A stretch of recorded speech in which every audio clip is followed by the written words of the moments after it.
mengenai golden visa saya nggak bisa menanggapi, itu kan memang bagian dari bukan tupoksi kami gitu. Sama juga saya tidak bisa menanggapi tulisan media yang ada di luar negeri seperti Gulf, Tuto, Euro Reporter dan lain-lain.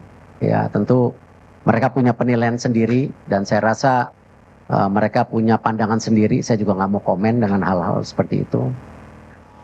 Tapi saya mengapresiasi itu yang saya atas seperti yang di New York Times juga ditulis oleh beberapa media luar negeri yang menyatakan bahwa pembangunan tim nasional Indonesia sudah ke arah yang baik dengan mensinkronisasi semua kepentingan di atas segalanya sehingga program ini transparan.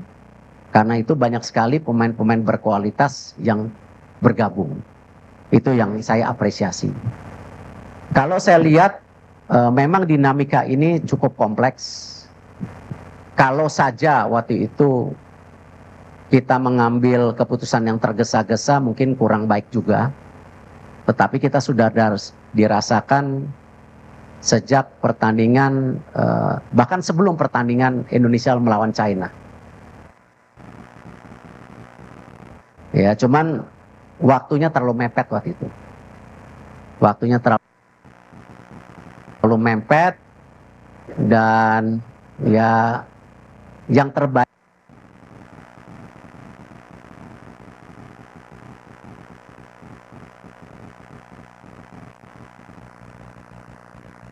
ya hari ini karena kita masih punya waktu hampir 2,5 bulan untuk persiapan.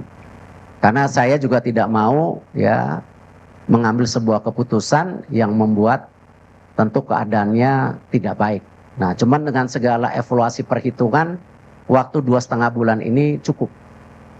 Ya, tidak tergesa-gesa hanya pada saat waktu dinamika yang terjadi Indonesia lawan China waktu itu. Itu yang saya bisa sampaikan. Ya, Mbak. Terima kasih, saya Fitrianto dari Republika. Pak Erik, apakah keputusan ini berkaitan dengan keselarasan dengan pemain-pemain naturalisasi yang mungkin kurang begitu baik dengan STY sehingga harus diganti di menjelang 2 bulan laga selanjutnya? Menurut saya sama saja. Tapi kalau kita lihat sekarang dengan banyaknya di tim nasional yang bermain di luar negeri, tentu dinamika daripada masing-masing individu itu menjadi perhatian. Dan kalau kita lihat nanti salah satunya di tanggal 12 malam rencana ada pertemuan pemain-pemain tim nasional kita yang berkarir di Liga Indonesia untuk bertemu pelatih baru. Ya, kita nggak mau beda-bedain itu, tetapi perlu dinamika yang terjadi di komunikasi ini harus lebih merata.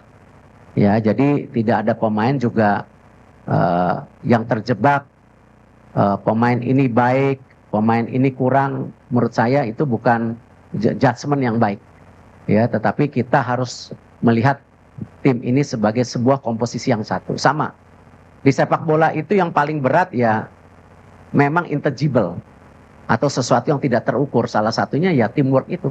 Kekompakan antara pemain, pelatih, ya PSSI dengan tim, PSSI dengan pelatih itu paling dinamika yang tentu menjadi tolak ukur yang tidak mudah diprediksi. Tetapi yang tadi saya sampaikan, kalau kita coba sebaik-baiknya, paling tidak titik-titik ini kita bisa kurangi gitu. Ya salah satunya komunikasi yang saya sampaikan tadi, ataupun bagaimana tactical issue yang seperti ditulis oleh beberapa media Eropa, tetapi itu tidak menjadi judgement, ya, tetapi itu menjadi bagian evaluasi, gitu. Ya.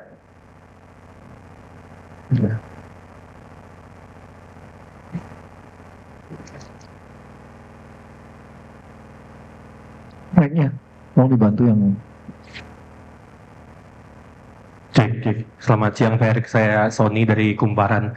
Pak, ingin bertanya terkait detail kontraknya Pak, apakah ini putus kontrak sepihak atau bagaimana? Kemudian adakah kompensasi yang harus dibayarkan PSSI terhadap Sintayong? Karena kita tahu sebelumnya sudah ada kesepakatan sampai 2027 ya Pak.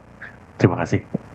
Ya, semua kontrak kita harus hormati, karena kalau kita ingin menjadi federasi yang kredibel, ya kita harus menjaga kesepakatan yang sebelumnya. Sama ketika kita memperbaiki Liga Indonesia, ya salah satunya kita menekankan kepada klub-klub. Ya kita nggak mau lagi ada isu mengenai pemain yang tidak dibayar, pelatih yang tidak dibayar. Karena itu salah satu yang kita dorong klub, standarisasi klub yang ada di Liga, klub licensing itu kita akan terapkan di tahun depan, bahwa klub-klub yang melakukan pelanggaran itu tidak hanya dikurangin subsidinya tetapi poinnya. Nah kalau kita melakukan itu di Liga, tetapi PSSI sendiri tidak respect dengan apa yang dikomit, ya saya rasa bukan menjadi contoh yang baik. Kita harus menghormati segala perkataan dan kontrak-kontrak tersebut. Jadi kita tidak akan, dan Pak Marji, Coach Sintayong tanda tangan surat terimanya. Nah tentu nanti antara lawyer dan lawyer akan bicara untuk follow up kompensasi yang sesuai dengan nilai kontraknya gitu ya. Tapi poinnya kita harus respect dengan apa yang kita sepakatin. Ya, tidak boleh kita sebagai bangsa yang tidak menjaga kehormatan kita, apalagi federasi kita sedang dalam posisi tinggi-tingginya sekarang di mata internasional. Jadi kita harus jaga itu, ya.